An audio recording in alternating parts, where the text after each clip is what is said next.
Toby Okechukwu, my other colleagues. Well, let me thank you for giving an opportunity to share with you some of our concerns.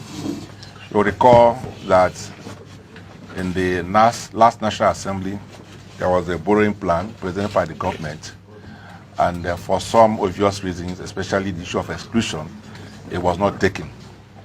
So this has been returned to the present National Assembly.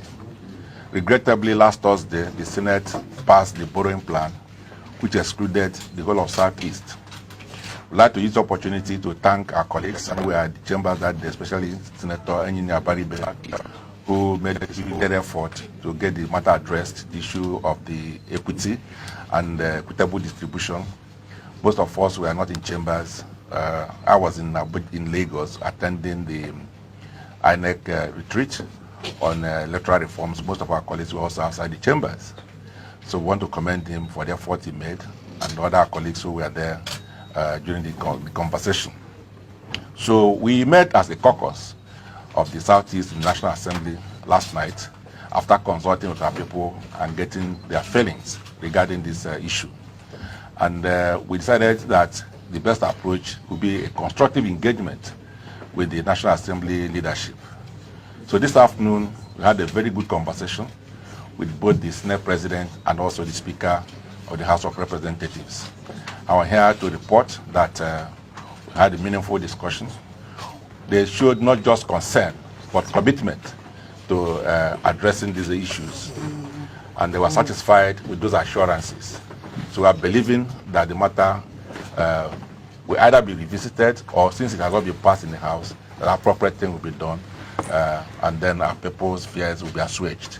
So we'd like to thank the Senate President and the Speaker for those assurances and their commitment to the national unity and unity of this country, and also for justice to all parts of Nigeria. We believe that equity should be the way for our country to make progress. So they are committed to this equitable distribution of the loan facilities. So our thinking is that what the federal government presented was a borrowing plan. So since it's still a plan, so there's still opportunity for us to look at the distribution, so that every part of Nigeria will have a sense, of belonging with the way the loan will be managed. Because we believe ultimately every part of Nigeria will be part and parcel of the repayment. So if we are going to be part and parcel of the repayment, it makes every sense that we also benefit from the utilization of those funds. And we're concerned about certain facilities, including the Eastern Corridor of the railway from Port Harcourt to Maiduguri. We're also concerned about the access to the sea, the provision of access to the sea for the people of the Southeast, developing seaports in our area, and also power projects. So we hope that by the time the matter is addressed, that some of the fears of our people would have been addressed and their own concerns will also been addressed. The other issue we raised with them is the issue of the distribution of the National Assembly bureaucracy. We pointed out to them that if you look at the National Assembly bureaucracy, the Southeast is also excluded from the Clerk of the National Assembly to Deputy Clerk, the Clerk of the Senate, Clerk of the House, the DG of NILS, also the Chairman of and Secretary of National Assembly Service Commission, the same thing with the Public Complaint Commission. They showed concern and have agreed to address it as soon as vacancy occurs in any of those positions. So we had a very useful meeting. So on behalf of my colleagues, I want to thank them for their understanding, and we are looking forward to their commitment, which has already been expressed to us. So I want to thank you again for listening to us. Thank you. Secondly, I said that this is a borrowing plan. So not that any money has been borrowed. And under the Fiscal Responsibility Act, you are required to get the approval of the National Assembly for you to borrow. So that's why it is tabled before the People's Parliament, where every part of Nigeria is represented, to have a conversation and discussion to be sure that it's even spread. That is actually the philosophy behind sending it to the National Assembly. So that's why we are using every legislative avenue to ensure that the proper thing is done. And I follow. Okay. DSP, sir. Okay. Former DSP. Senators from the East never saw that document before the passage. And and I commended him for his effort, and also that it's not a matter of fighting or any struggle, any this exchange of words. We believe in, as I said, in critical engagement of our colleagues. Yeah. Remember too that I was Deputy Senate President and matter came in the last Senate, and it was not discussed. So our people at each material time have shown commitment to this. So if we are not concerned, we won't be here. So this is part of the commitment of our legislators from the Southeast to matters concerning us.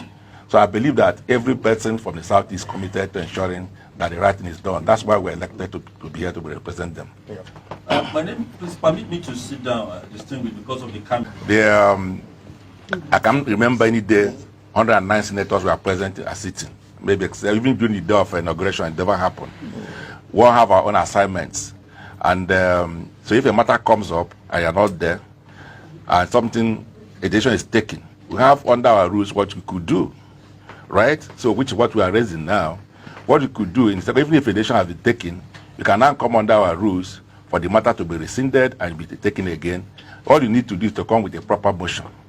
So we understand that. We've been here for a long time. And you can't be in two places at the same time.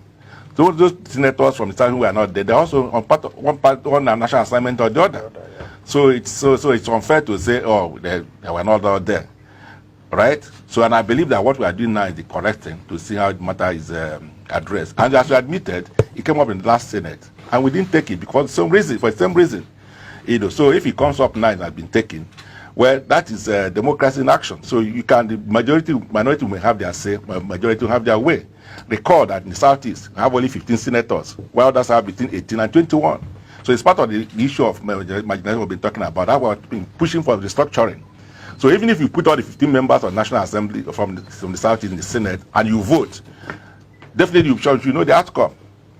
So it's not a matter of playing to the gallery. So we are here to engage our colleagues in such a way that they'll be able to understand our conflict and our concerns and address it.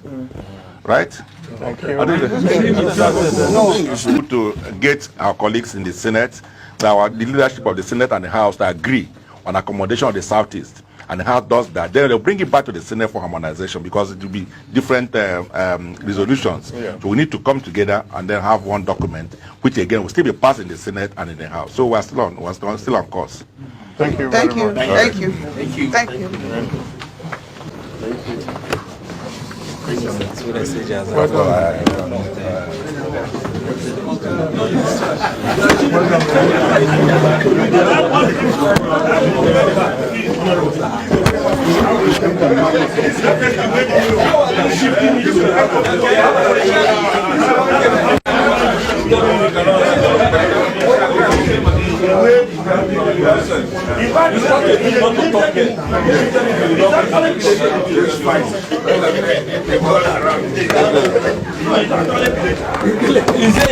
He said there's something is not right.